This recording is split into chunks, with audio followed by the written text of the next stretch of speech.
invite Michelle to come forward with her call to stewardship.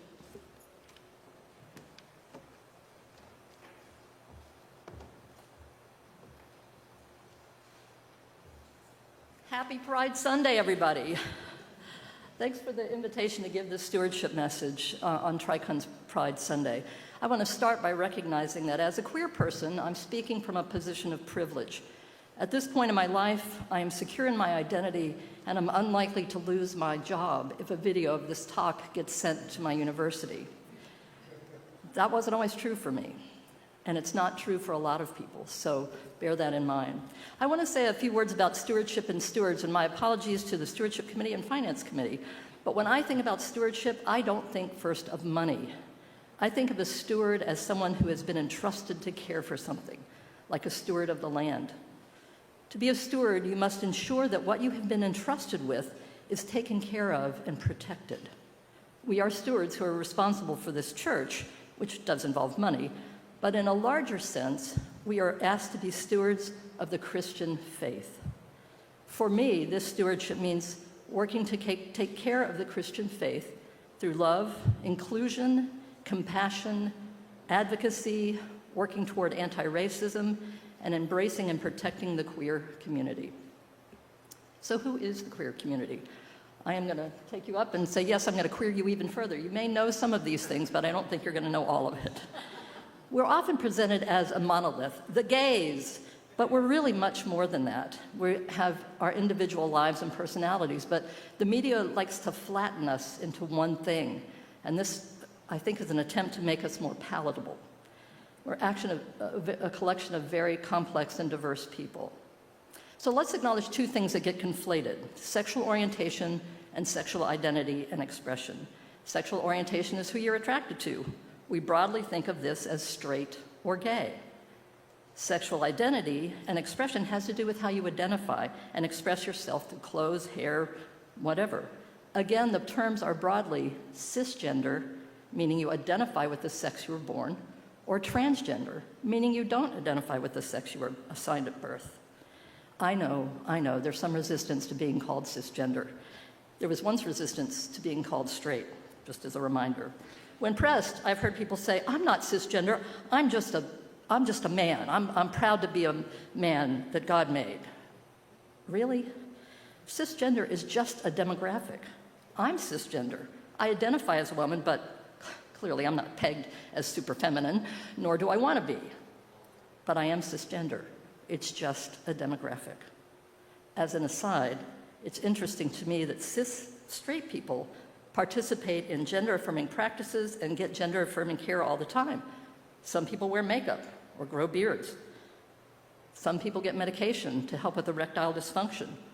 They get hair implants, Botox, tummy tucks, breast implants, breast reductions. These are all gender-affirming practices and care. Why is it so shocking and unacceptable for trans people to want to have gender-affirming practices and care? Let's do a dive into those letters.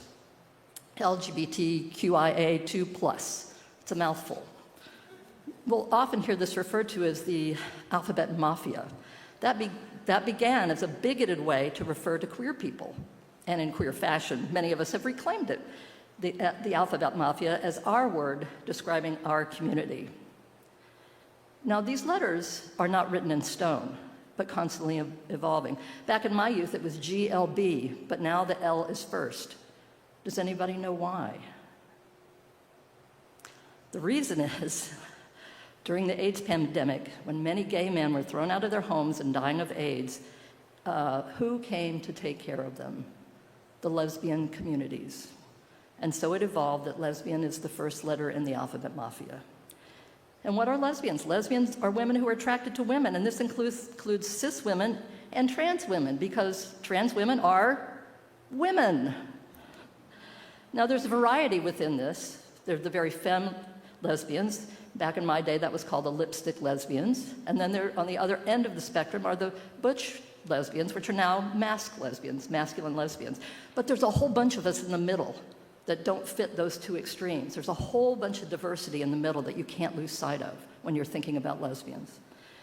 Gay is for gay men, men attracted to men, and this means both cis men and trans men, because trans men are men. Thank you. There's diversity here as well, from gay men who have more female aesthetics and appreciate fine things, to those who are athletic and buff and often pass as straight. And then there's a whole group of gay men that are big and burly and hairy. And they are called bears, right? And even within that culture, there are subcultures of bears. There are cubs, chubs, pandas, polars, you name it.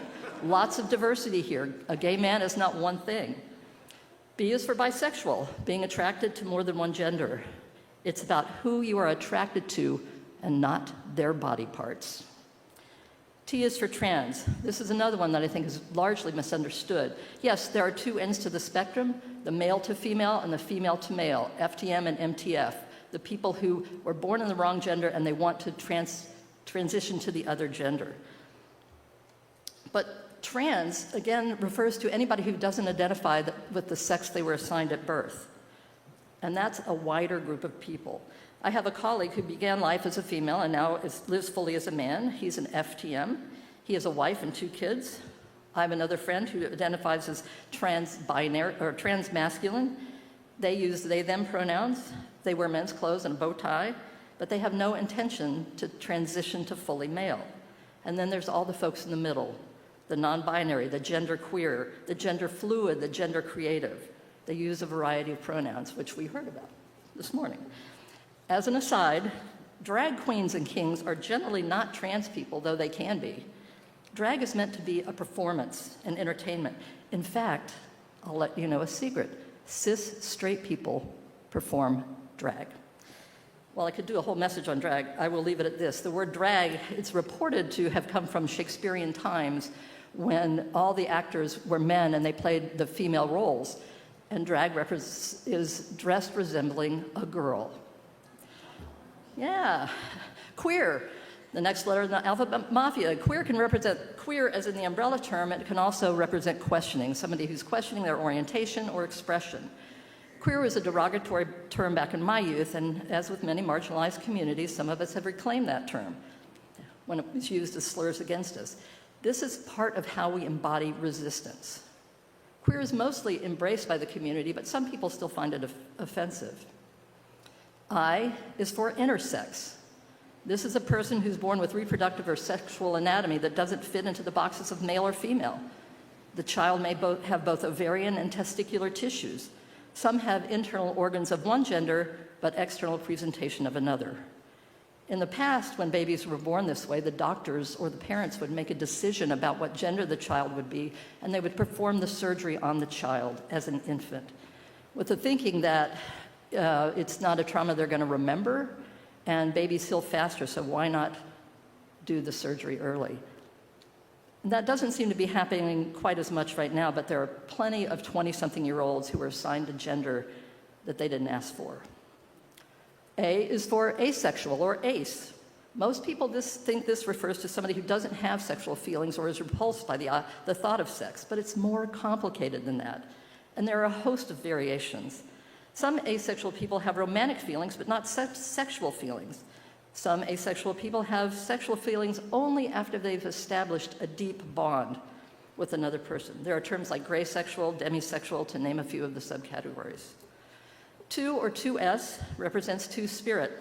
This is generally a term used by indigenous people to describe folks who have masculine and feminine qualities within them that don't fit the boxes of male and female.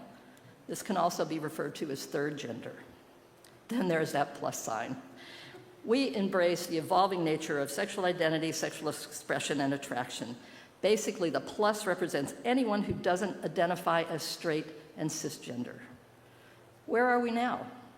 I wish I could stand here and say love is love and isn't it great and that's enough, but that's not where we are. The Human Rights Campaign has issued a national alert due to all the attacks on the queer community. I know that many of you think we're safe here in Massachusetts, but we're not. Tricon had 2 of its 3 pride signs stolen a few weeks ago. I went to the Bolton Town Pride event also a few weeks ago, only to find out that the banner advertising the event had been vandalized in the middle of the night.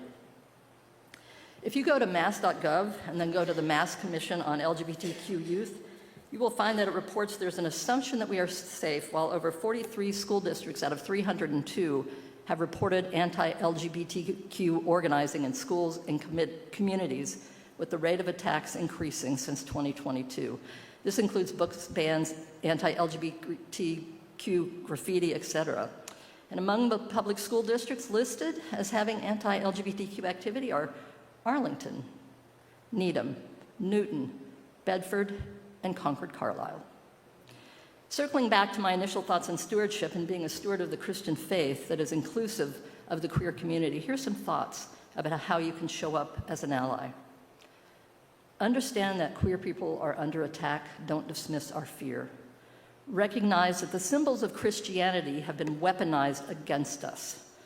Know that I and others like me are not comforted by seeing someone wear a cross around your neck. If you wear a cross, tell us what it means to you. Don't tell us what we have heard so many times: love the sinner, hate the sin. That isn't love, and I personally don't want that love if that's all you have to offer me. Don't assume that everybody around you is straight. Be open, be curious. Ask people about their partners or significant others, not their wives or husbands. Use gender-inclusive language to include all the non-binary, genderqueer, and gender-fluid people. Instead of saying boys and girls, or ladies and gentlemen, or men and women, use people, use folks, use friends. Instead of mothers and fathers, use parents. Instead of brothers and sisters in Christ, use God's beloved in Christ. Most importantly, remember the term ally is a verb. Show up. Today's offering will now be graciously given and gratefully received.